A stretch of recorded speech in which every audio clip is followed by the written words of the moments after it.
Hello there.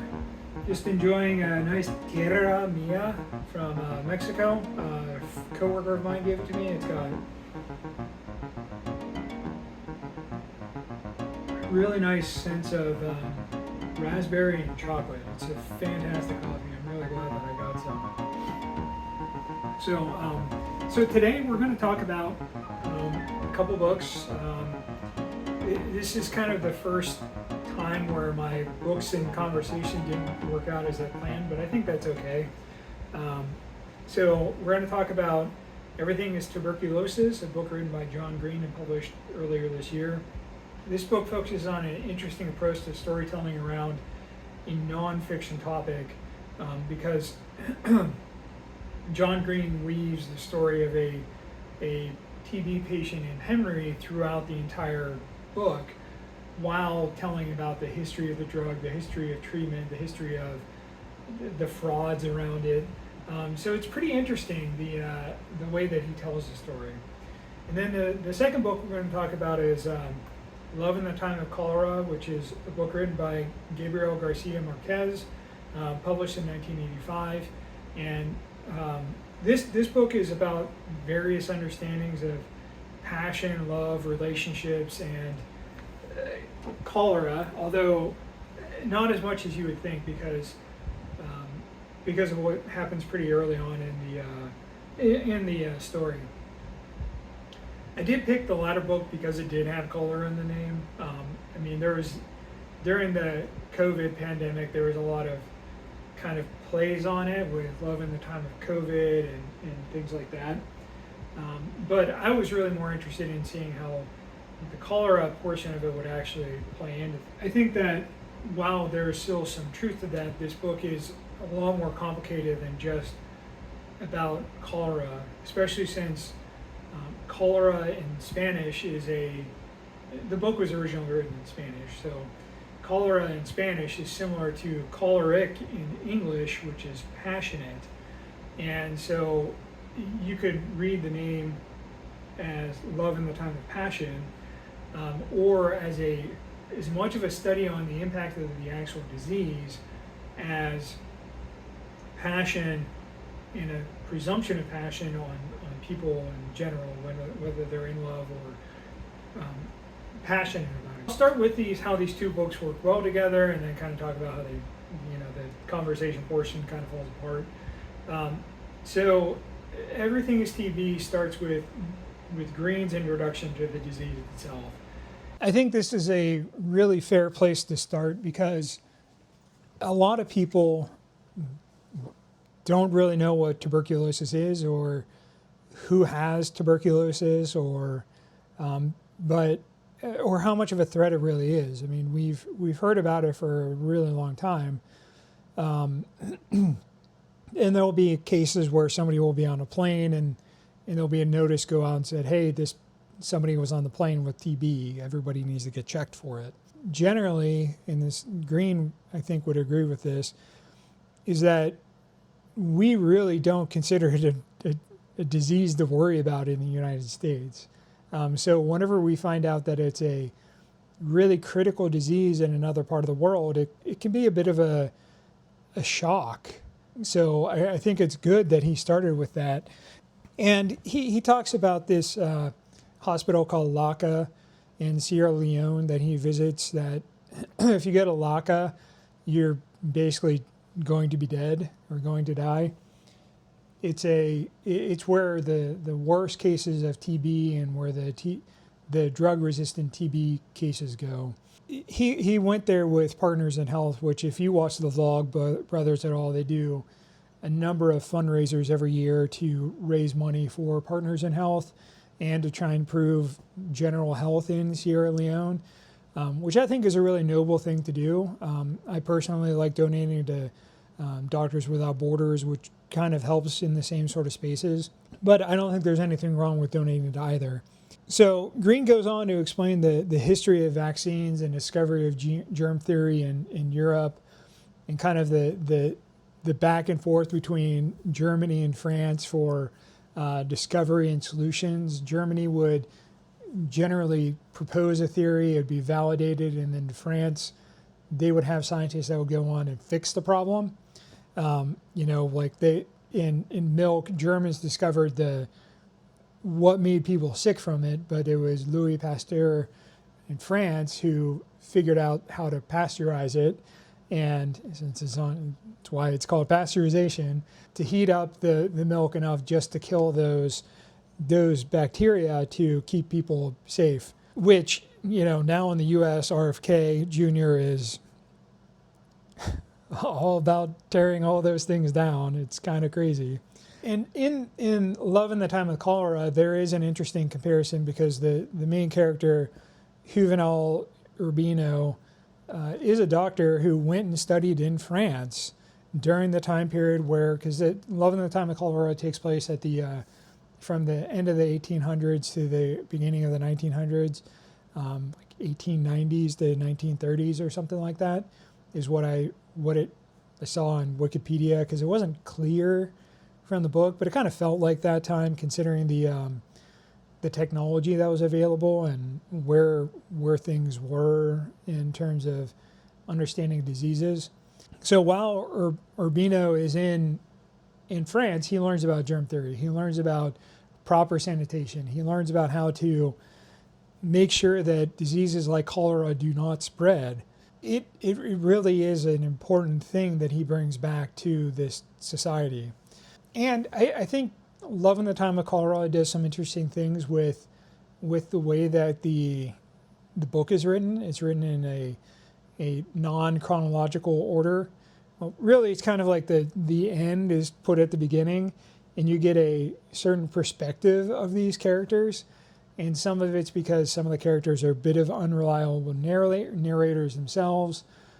There's an intentional skewing of perspective for the characters. You get a lot of interesting perspectives whenever you change from Dr. Urbino's perspective at the very beginning to his wife's perspective, to Florentino's perspective. And, you get a sense from Urbino that he's in well control of his faculties, but as soon as it goes to his wife's, you learn that he's in early stages of dementia.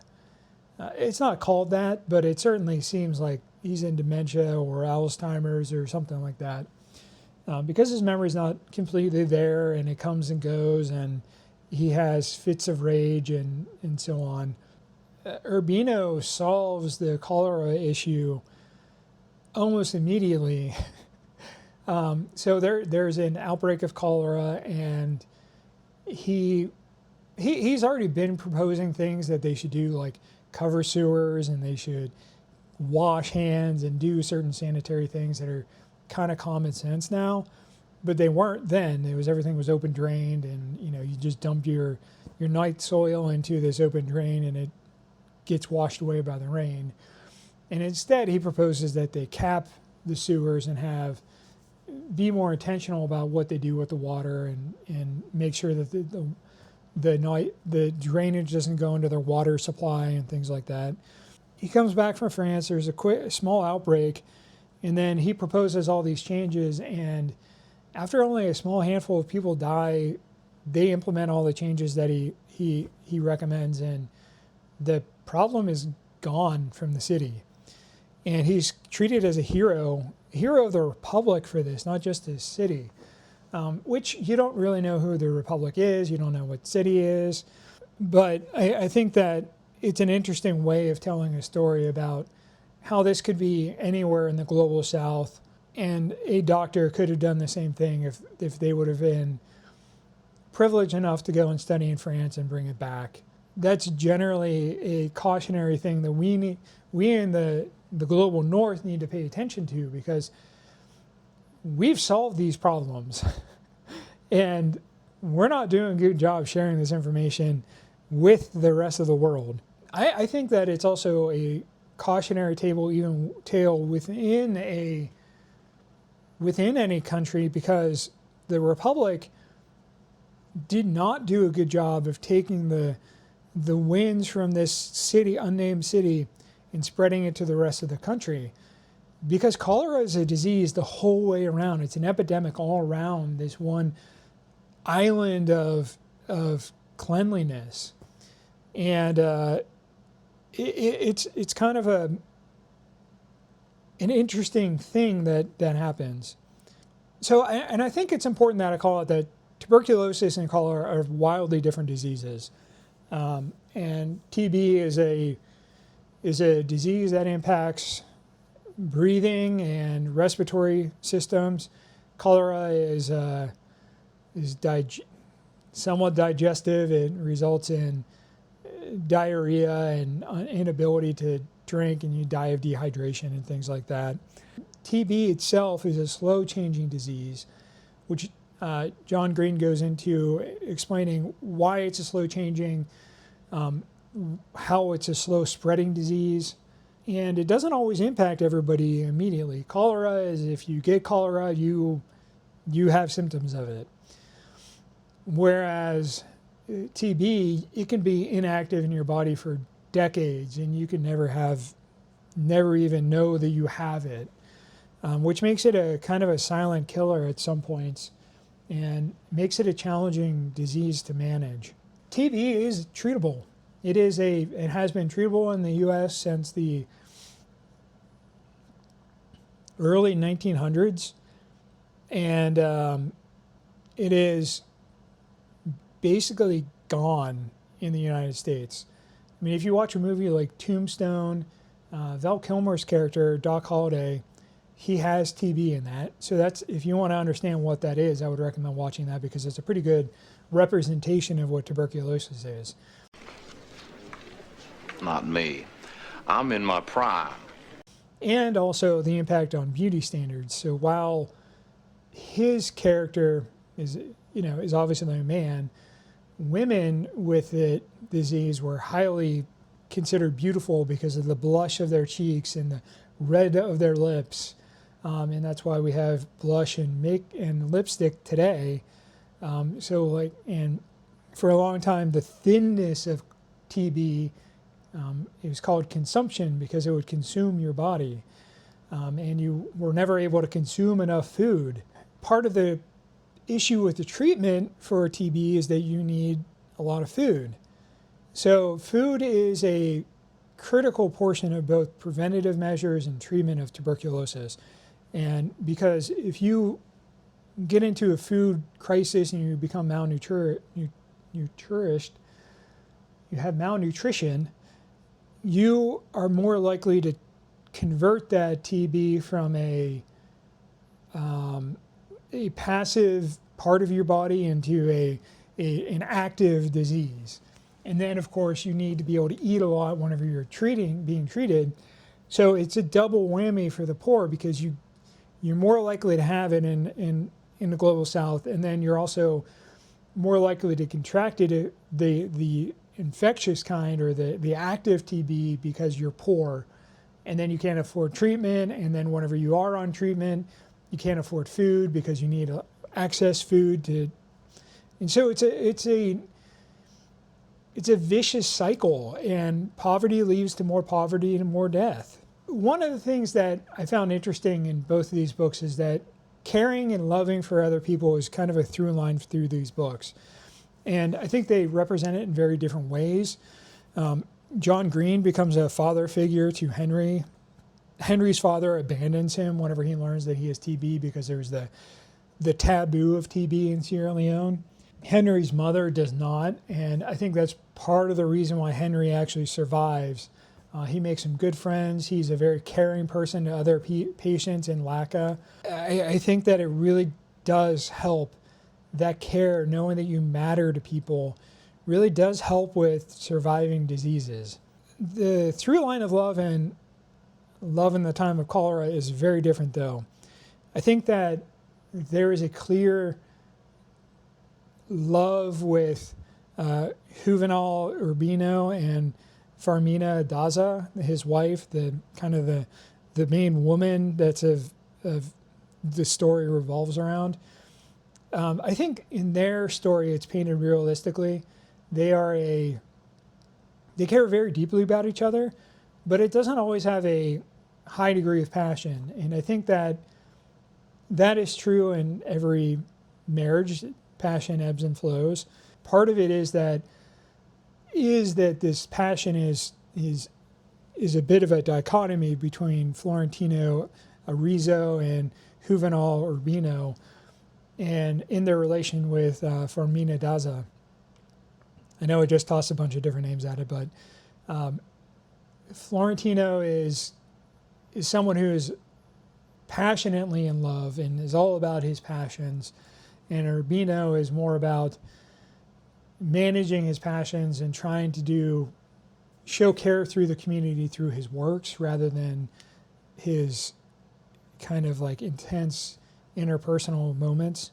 The healthy relationship in this is between Juvenal Urbino and Fermina Daza, because love takes work. Relationships are not easy. They require effort. They require recommitment. It requires the decision of recommitting to these things, and they're like a marriage is like a garden. You get out of it what you put into it. So if you don't take care of it, you're gonna have a garden overrun with weeds that animals eat the fruit of it. But if you work and invest and care, you get a very bountiful, long-lived, enjoyable garden out of it. My understanding from reading Wikipedia is that people consider Love in the Time of Cholera romantic, and I disagree. I think it's about as romantic as someone having tuberculosis, which, that's kind of your preference, I guess. And if you read the Gideon the Ninth, there's a character in it who has tuberculosis, and there's a lot of swooning and loving after her because of the she's seen as frail and weak and very, very beautiful because of her wasting disease. But I think, like the romance for Florentino Ariza, tuberculosis is ultimately a toxic type of love, because it's a love that, or a passion that would spread between people and kill other people. And I think that in Love in the Time of Cholera, Florentino Ariza is a horrible human being. I don't know if you've seen the YouTuber or the Instagram guy who does the red flags, but everything about this guy is a giant red flag running across a park. I was really disgusted by the man, and part of that is intentional, clearly intentional by Gabriel Marquez, the author, because at the beginning there's an expectation where Florentino Ariza has stayed true to Fermina Daza for like 51 years. And then the entire rest of the book, he tears that image apart. And he plays a role in one murder, because he wrote, "This pussy is mine," and pointed an arrow to it in red paint. And this woman went home, and her husband saw it, and then got a razor and cut her throat. Well, obviously the father or the husband is ultimately responsible for it. The irresponsible actions of Florentino seducing the woman and being careless with his behavior put her at risk. And Florentino didn't care about her. His only concern after this woman was murdered was whether or not the husband was going to find him and kill him too. He didn't care about the woman. She was just a conquest. And he had notebooks with every woman that he had an affair with. And it was mentioned early on in the book, and I think he had dozens of these notebooks, and it worked out to being 650 women or something like that. And Florentino Ariza had convinced himself if he had affairs with these women in certain ways, that he was still being true to Farmina Daza, and that he could honestly tell her that he was a virgin whenever they meet up. And I think that is utterly despicable.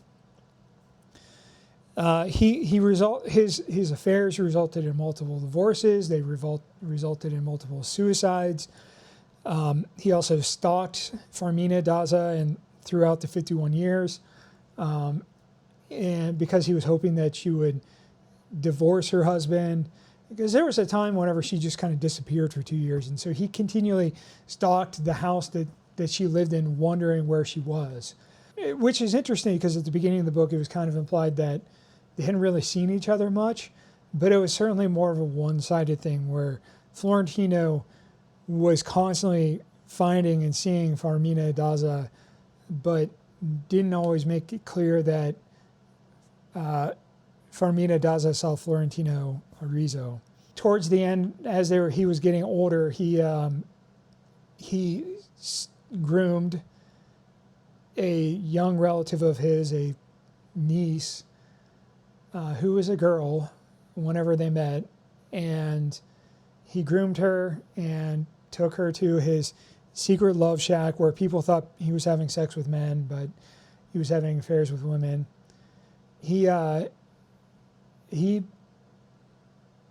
basically seduced her, and then as soon as Farmina Daza became a widow, he dumped her, paid no attention to her, and she completely spiraled and then ended her own life. She's one of the 2 people who died because of him.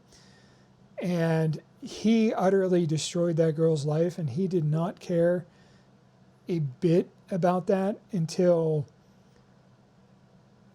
he really understood that he was responsible for it. So he really did build his entire relationship with Farmina Daza on a bed of lies that he was faithful, lied that he was a virgin. And, I think that in the way that, I think that Gabriel Marquez took a note from the Portrait of Dorian Gray a little bit, where Florentino Ariza projected a certain type of masculine beauty and all that, but his business that he was running, which was a shipping business that went up and down an unnamed river, it stripped the entire land of all the beauty and all the beautiful, unique animals like walruses and unique fish and monkeys. They were all destroyed and killed along the route. And I think that the Florentino Ariza's soul is reflected in the death of this river. Because he could have done things to actually keep the river healthy. He could have implemented or worked to make sure that the lands were planted with new trees to make sure that there was always going to be beauty and culture and places for animals to live. And the things that whenever Florentino went up that river the very first time and he lost his virginity on it, that it was a beautiful thing. He could have protected it, and instead he threw himself into corrupting himself and the world at large. And in that way, I think we're causing the decay of treatment for TB because of the way that we patronize and try to control the way the global South is treating themselves. We have a very, very paternalistic mechanism where we don't think that these cities and states and countries can manage this disease by themselves. And ultimately, because of the way that we really just drip feed the treatment to them, we have contributed to the creation of drug-resistant TB and some of the extreme drug-resistant TB. And we are ultimately going to lead to our own demise if there is a treatment of TB that we do not have a treatment for, because we've stopped investigating new treatments for TB. We have stopped trying to eradicate TB. We have the capability of doing it, but we are making a choice not to do it. And I think that that's really damning on our part, especially with what the United States has just done with AID, with USAID. We curtailed funding for HIV, we curtailed funding for TB. We are going to be the agents of our own destruction because we didn't want to support some people in poor countries. Rather than doing the humane thing, we are leaving them to. So I'm going to leave it there on that happy note. I would really like to hear down in the comments below what your thoughts are on Florentino Ariza.